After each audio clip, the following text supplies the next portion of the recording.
नमस्कार।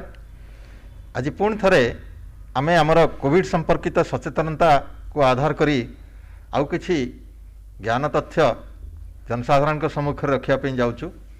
आज आलोचना चक्र रे आम सहित उपस्थित अच्छा श्री रामचंद्र भंज मेडिकल कॉलेज छाती रोग विशेषज्ञ प्रोफेसर डॉक्टर ज्योति पट्टनायक।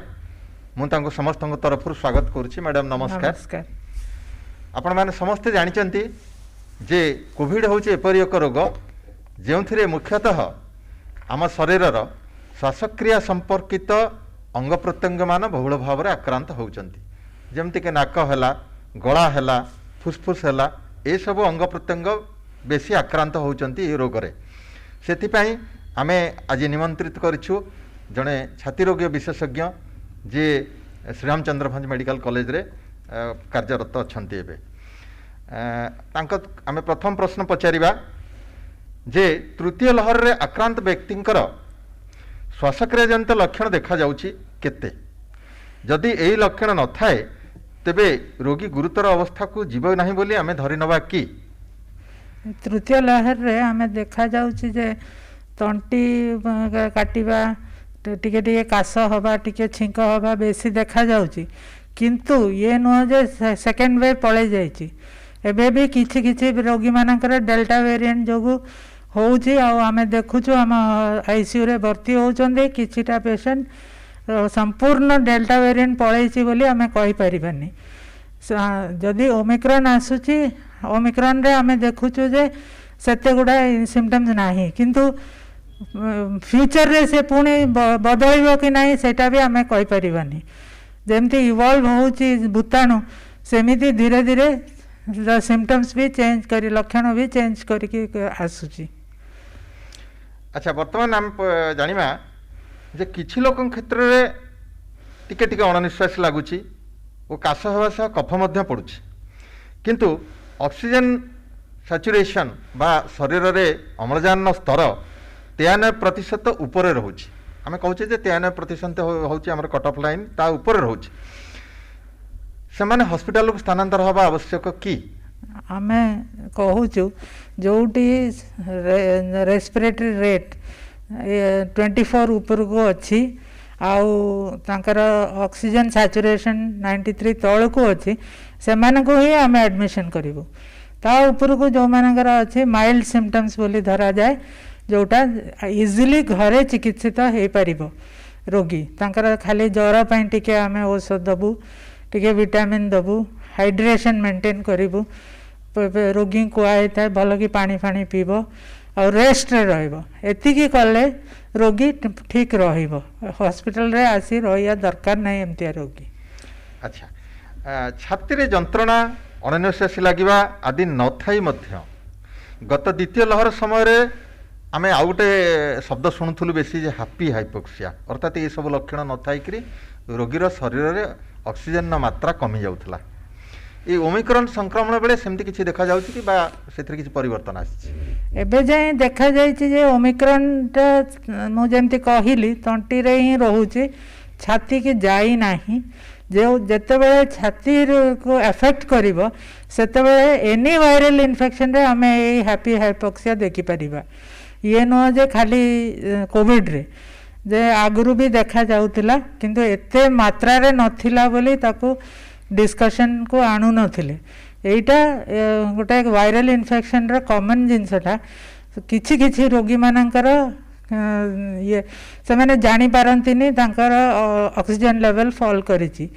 एमिति कि बहुत लॉन्ग स्टैंडिंग जहार सीओपीडी आजमा अछि तांकर भी आमे बेले बेले देखू 82% सैचुरेशन अच्छी, 85% सैचुरेशन अच्छी। रोगी किसी कंप्लेंट नहीं, किंतु से माने भी टिके धई सई होउथिबे किंतु कंप्लेंट से माने करूना। एटा गोटे साधारण जिनसटा जेहेतु ओमिक्रॉन एतबेले जाए से लेवल रे पहुँची नहीं, आमे देखिनु सेमतिया सिम्पटम्स। अच्छा, एटा बर्तमान शीत दिन, ये शीत दिने साधारण जो मानकर आगरू श्वास रोग रही किंबा अन्यान्य रेस्पिरेटरी ट्रैक्ट इन्फेक्शन रही जो जहाँ को आम क्रॉनिक ऑब्स्ट्रक्टिव पल्मोनरी डिजीज बोली कही था बा दीर्घ दिन धरी से किसी श्वासक्रिया जनित रोग आगुरी असुविधा रही सेमानଙ୍କର ଏଇଭଳି ଲକ୍ଷଣ କିଛି କିଛି ରହିଛି ଯାହା କୋଭିଡ୍ର ଲକ୍ଷଣ ସହିତ ମିଳିଯାଉଛି। ତେଣୁ ସେମାନଙ୍କର ଯଦି କୋଭିଡ୍ ପଜିଟିଭ୍ ଆସିଲା ପରୀକ୍ଷାରେ ସେମାନେ ହୋମ୍ ଆଇସୋଲେସନ୍ରେ ରହିକରି ଚିକିତ୍ସିତ ହେବା କେତେ ଦୂର ସମ୍ଭବ? ଯଦି ତାଙ୍କର ଜ୍ୱର ଫର ନାହିଁ, ଖାଲି ଅଳ୍ପ ଟିକେ ଜ୍ୱର, ବହୁତ ହାଇ ଜ୍ୱର ନାହିଁ, ଆଉ ଅକ୍ସିଜେନ୍ ସାଚୁରେସନ୍ 93 ଉପରକୁ ରହୁଛି, ତାହେଲେ ସିମ୍ପଟମ୍ସ ଥିଲେ ବି ଆମେ ଘରେ ମ୍ୟାନେଜ୍ କରିପାରିବା। ଯେମିତି ଆଗରୁ ଖାଲି କୋଭିଡ୍ ନଥାଇକିରି ତାଙ୍କର ଯେତେବେଳେ ବଢ଼ି ଯାଉଥିଲା ରୋଗ, ସଂକ୍ରମିତ ହେଉଥିଲେ, ସେମାନଙ୍କର ପ୍ରୋବ୍ଲେମ୍ ବାହାରୁଥିଲା, ତାଙ୍କର ନିଶ୍ୱାସ ପ୍ରଶ୍ୱାସରେ ଅସୁବିଧା ହେଉଥିଲା, ଆମେ ତାଙ୍କୁ ଘରେ ହିଁ ଚିକିତ୍ସା କରୁଥିଲୁ। ଯଦି ଦେଖିଲୁ ଯେ ଅକ୍ସିଜେନ୍ ଡ୍ରପ୍ କରୁଛି, ଏମାନଙ୍କର ଆକ୍ଚୁଆଲି ତୀବ୍ରତା ବଢ଼ିଯାଏ। ଏମିତି ରୋଗୀ ଯାହାର ଛାତି ଅଲରେଡ଼ି ୱିକ୍ ଅଛି, ଲଙ୍ଗସ୍ ୱିକ୍ ଅଛି, ଆଉ ଏବେ ସଂକ୍ରମିତ ହେଲା କୋଭିଡ୍-19ରେ, ତାଙ୍କୁ ଆମେ ଆଡ଼ମିଟ୍ କରିକି ହିଁ ଚିକିତ୍ସା କରିବୁ। ଗତ ଥର ମ୍ୟାଡ଼ାମ୍ ଦ୍ୱିତୀୟ ଲହର ସମୟରେ ଆମେ ଆଉ ଗୋଟେ କଥା ଲୋକମାନଙ୍କୁ ନିର୍ଦ୍ଦେଶ ଦେଉଥିବା, ପରାମର୍ଶ ଦେଉଥିଲୁ, ସେଟାକୁ କୁହାଉଥିଲା ଆଉ ଏକ ପ୍ରୁନିଂ ବା ଅଦଳ ବଦଳ ପୋଜିସନ୍ରେ ରହିକିରି ରୋଗୀକି ରଖିକିରି ତାର ଶ୍ୱାସକ୍ରିୟାକୁ ଉନ୍ନତ କରାଇବା। ଏଥର ତାର ଆବଶ୍ୟକତା କେତେ? ଏଇଟା ସବୁବେଳେ ଆବଶ୍ୟକତା ରହୁଛି। ଯଦି ଛାତିକୁ ଗଲା, ଯଦି ତାଙ୍କର ଏକ୍ସରେରେ ଆମେ ଦେଖିଲୁ ଛାତିରେ ପ୍ରୋବ୍ଲେମ୍ ରହୁଛି ଆଉ ବହୁତ ଗୁଡ଼ାଏ ଛାତିରେ ଏଫେକ୍ଟେଡ୍ ହେଇଛି, ତାହେଲେ ଏବେକ୍ ପ୍ରୋନିଂଟା ଆମେ ଆଡ଼ଭାଇସ୍ କରୁ। ସେ ରୋଗୀ ମୁହଁ ମାଡ଼ିକି ଶୋଇବ, ତାପରେ 20-30 ମିନିଟ୍ ପରେ ସାଇଡ଼୍ ହେଇକି ଶୋଇବ, ତାପରେ ପୁଣି ସିଧା ଶୋଇବ, ପୁଣି ସାଇଡ଼୍ ହେଇକି ଶୋଇବ, ଏମିତି ଟର୍ଣ୍ଣିଂ କରିକିରି ତାଙ୍କର ସେ ଯେଉଁ ପଛପଟେ ଯେଉଁ ଲଙ୍ଗସ୍ ଗୁଡ଼ା ଅଛି ସେଟା ଖୋଲିଯିବ ଯଦି ସେମାନେ ମୁହଁ ମାଡ଼ିକି ଶୋଇବେ। ସେଇଟା ଏବେ ବି ଆମେ ସବୁ ରୋଗୀଙ୍କୁ କହିବୁ। ଯଦି ଆମେ ଦେଖିଲୁ ଛାତିରେ ଏକ୍ସରେ କରିକିରି କିଛିଟା ପ୍ରୋବ୍ଲେମ୍ ଅଛି ଆଉ ତାଙ୍କର ଅକ୍ସିଜେନ୍ ଲେଭେଲ୍ ଡ୍ରପ୍ କରୁଛି, ତାହେଲେ ଆମେ ସେ ଏବେକ୍ ପ୍ରୋନିଂ ବହୁତ ଭଲ କାମ ଦିଏ ଏମିତିଆ ରୋଗୀମାନଙ୍କୁ। ଇଭେନ୍ ପ୍ରେଗନେଣ୍ଟ ପେସେଣ୍ଟମାନଙ୍କୁ ବି ଆମେ କହୁ, ଯିଏ କରିପାରୁଛି କର ବୋଲି। ଯଦି ପେସେଣ୍ଟ କନସିୟସ୍ ଅଛି ଆଉ ଜାଣିପାରୁଛି, ଆମ ଇନଷ୍ଟ୍ରକ୍ସନ୍ସ ଜାଣିପାରୁଛି, ତାହେଲେ ସେ କଲେ ବହୁତ ତାଙ୍କ ଆଡ଼ଭାଣ୍ଟେଜ୍ ହୁଏ।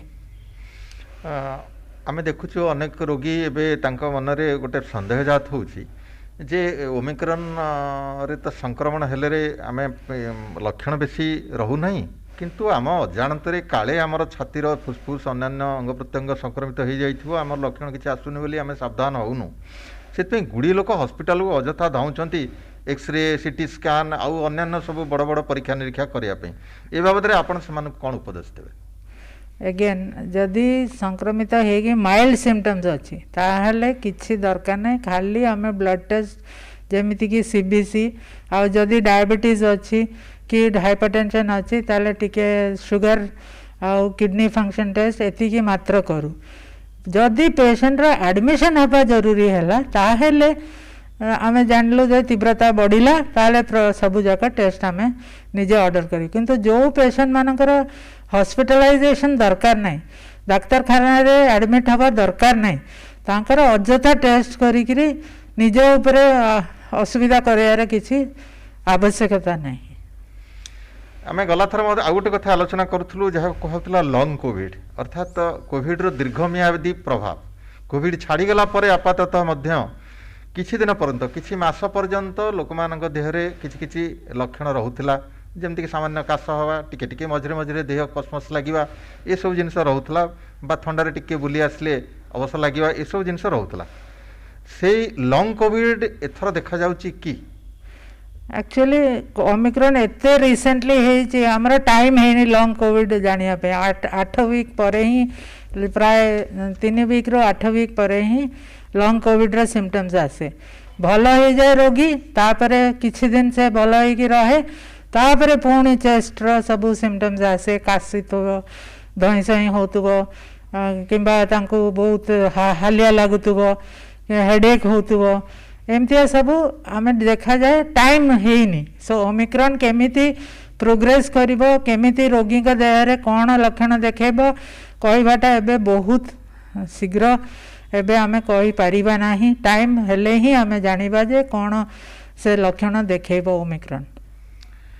ଗଲାଥର ଆମେ ଅନେକ ଔଷଧ ସବୁ ବ୍ୟବହାର କରିଥିଲେ କୋଭିଡ୍ରେ, तार केते को औषध फलप्रसू होता कि न होता ताको कहवा समीचीन नुहे तेबे एथर चिकित्सा प्रणाली रे किछि विशेष परिवर्तन आसीछि कि नहीं चिकित्सा प्रणाली रे किछि विशेष परिवर्तन आसी नाही कहीं ना ओमिक्रॉन एते बेले जाई माइल्ड सिम्पटम्स ही देखे जो थे आम खाली टिके पैरासिटामॉल केबे जदि टिके फील कलु एंटीबायोटिक दरकार ताले एजिथ्रोमाइसिन बळे एंटीबायोटिक किंबा टिके ठंडा जदि हेतिबो ताले मॉन्टिलुकास लिवोसेट्रिजिन बळे रोग औषध से ही मैनेज करी पारुचु आ दरकार पड़ूना ही किछि अधिका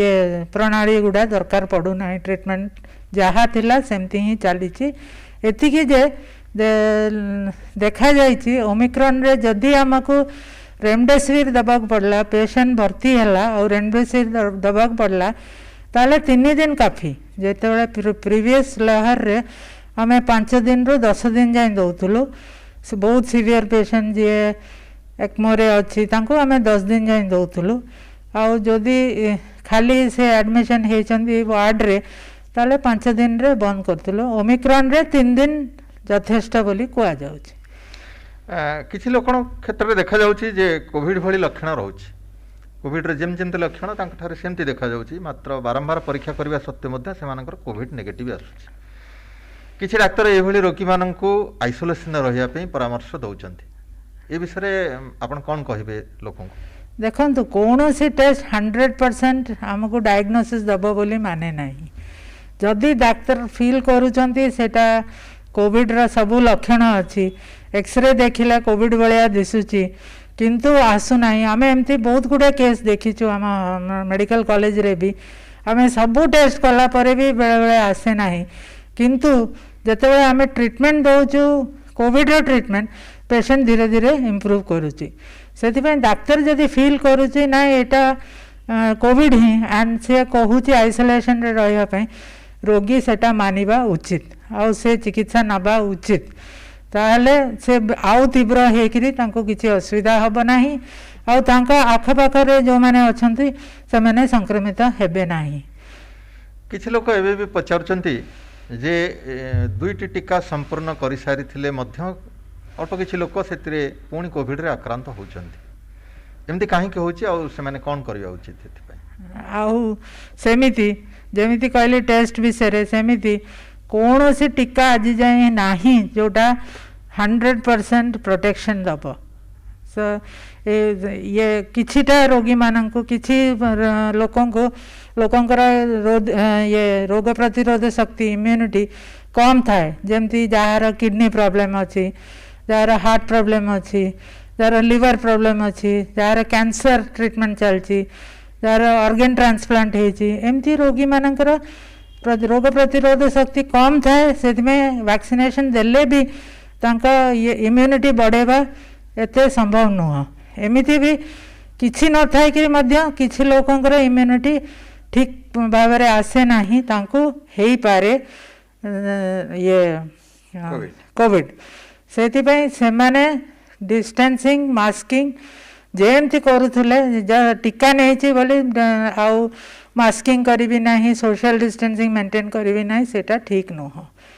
तांका निज पई आउ अन्य मानक पई भी किछि लोक अछंती श्वास रोगी जेमती मैं कहतली सीओपीडी केसेस अछंती सेमानंकु गोटे प्रिवेंटिव मेजर हिसाब रे आमे कहूछु जे कोविड एप्रोप्रिएट बिहेवियर मानिबा पई जहाँ भितर मास्क पिंधिबा होछु गोटे गुरुत्वपूर्ण विषय किंतु श्वास जार बहुत दिन धरी रही से कंप्लेन करुँच जे मास्क पिंधिले से निश्वास प्रश्वास नबारे एमती कष्ट होले कौन करेंगे सेटा सत कथा बहुत जनकर से प्रॉब्लम थाए से सेमिति किछि हेले एके तांकर जदि सिम्पटम्स देखा जाए कोविड रे से माने आइसोलेशन रे चल जीवा कथा किछि ठंडा ज्वर लागिला काश लागिला कोविड न हेताउ टेस्ट रिपोर्ट्स न आसिला जाए से माने अलगा होकि रहिबा उचित कंप्लीट आइसोलेशन रे रहिबा उचित आउ जदि किछि भी न हे परछि त फेस शील्ड अंतर पिंधंतु फेस शील्ड पिंधिले भी किछि अंश रे